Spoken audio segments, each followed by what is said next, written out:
Hi, welcome back to HIWIN Scara Robot Tutorial 8. Today I am going to explain interruptions and alarms. According to the priority, there are 8 levels of interrupt that can be assigned and triggered by digital inputs. Interrupts are essential because they give the user better control over the system. For example, without interrupts, a user may have to wait for a given application, such as a point-to-point movement. Interrupt ensures that the robot will deal with the process immediately. We suggest recording the position during the interrupt with the get point command.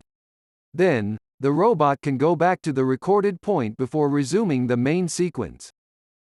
Next, if the robot encountered alarms, you could follow the instruction to solve them. First, check the error code to identify the reason. Then follow the solution given to clear away the alarm.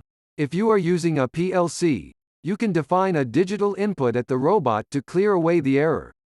Besides, you can also define external alarms to the robot to cease the operation. Let's look at the simulation. We begin to define I/O for clearing errors and external alarms.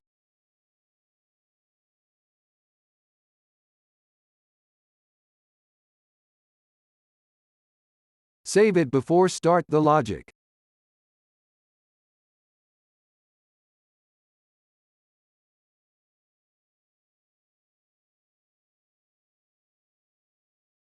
Now I am going to trigger interrupt for a higher priority task.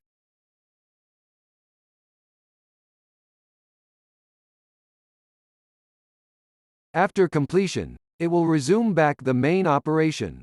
Next, I will trigger the external alarm. You can observe the error code in the message window. I can clear it with the digital I/O.